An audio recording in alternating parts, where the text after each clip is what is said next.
एक समय की बात है। एक गांव में एक बड़ा सेठ रहता था। उसका नाम था सेठ हरीराम। वो अपने पूरे परिवार के साथ एक बड़े घर में रहता था। घर में 4 बेटे, 4 बहुएं, 4 बेटियां और उसकी धर्मपत्नी थीं। सब मिलजुल कर रहते थे। घर में हमेशा हंसी खुशी का माहौल रहता था। सेठ बहुत दयालु, ईमानदार और धर्मनिष्ठ व्यक्ति था। वो हर रोज सुबह भगवान की पूजा करता, दान पुण्य करता और फिर दुकान चला जाता था। उसकी दुकान गांव की सबसे बड़ी थी। लोग उसे बहुत सम्मान से सेठ जी कहकर बुलाते थे। एक रात जब सब सो चुके थे, सेठ हरीराम ने एक अजीब सपना देखा। सपने में लक्ष्मी माता उनके सामने प्रकट हुईं। उनके शरीर से तेज निकल रहा था और चेहरे पर गंभीरता थी। लक्ष्मी माता बोलीं, सेठ जी, अब मेरा तुम्हारे घर से जाने का समय आ गया है। बहुत दिनों से मैं तुम्हारे यहाँ थी, लेकिन अब नुकसान का समय आने वाला है। सेठ घबरा गया। उसने दोनों हाथ जोड़ लिए और बोला, हे माता, आप तो हमारे घर की कुल देवी है। अगर आप चली जाएंगी तो हमारा क्या होगा? कृपा करके मत जाइए। माता मुस्कुराईं, सेठ, जो होना है वह होकर रहेगा। मैं चेतावनी देकर जा रही हूँ। यह कहकर माता अदृश्य हो गईं। सेठ की आंख खुल गई।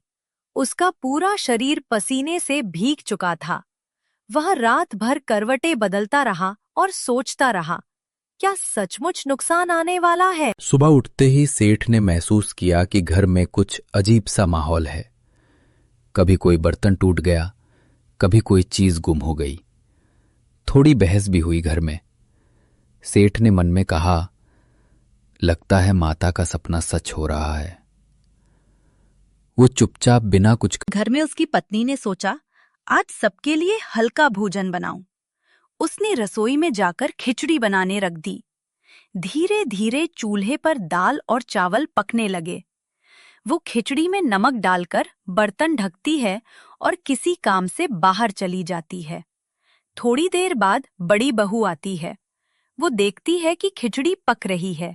सोचती है, शायद सास जी नमक डालना भूल गई होंगी, और वो भी थोड़ा सा नमक डाल देती है।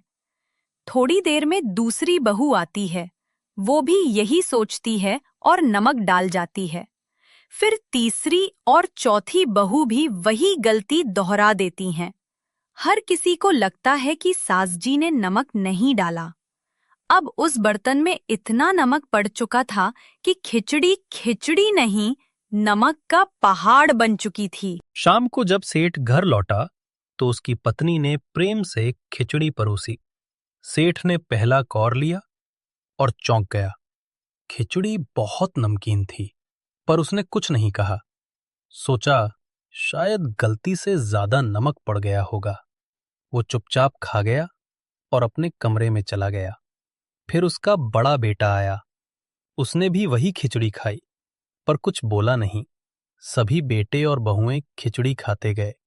किसी ने कुछ नहीं कहा, क्योंकि सब सोच रहे थे कि बाकी सब खा रहे हैं तो मैं भी बोलकर शर्मिंदा न हो जाऊं। रात हुई, सब सो गए। सेठ को फिर सपना आया। इस बार नुकसान का रूप उसके सामने खड़ा था। उसने, सेठ जी, अब मैं आपके घर से जा रहा हूं। सेठ ने आश्चर्य से पूछा, क्यों भाई नुकसान?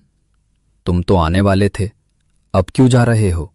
नुकसान बोला, तुम्हारे घर की एकता और धैर्य ने मुझे जाने पर मजबूर कर दिया। तुम लोगों ने खिचड़ी में नमक ज्यादा होने पर भी झगड़ा नहीं किया, किसी ने किसी पर दोष नहीं लगाया। ऐसा संयम और आपसी प्रेम जिस घर में हो, वहां मैं टिक नहीं सकता। सेठ भावुक हो गया। उसने हाथ जोड़कर कहा, जैसा तू कहे वैसा ही सही। फिर से लक्ष्मी का आगमन। अगले दिन सुबह सेठ ने घर में शांति और सुकून महसूस किया। घर का वातावरण बदल गया था। उसी रात फिर लक्ष्मी माता प्रकट हुईं और बोलीं, सेठ जी, तुम्हारे परिवार की एकता और संयम देखकर मैं फिर से तुम्हारे घर में रहने आ गई हूं।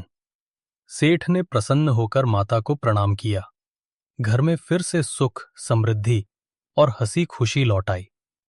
सीख 1. परिवार की एकता और धैर्य सबसे बड़ी शक्ति है। 2. छोटी छोटी गलतियों पर झगड़ने की बजाय शांति और प्रेम बनाए रखना चाहिए। 3. जहां प्रेम और समझदारी होती है वहां लक्ष्मी माता सदा वास।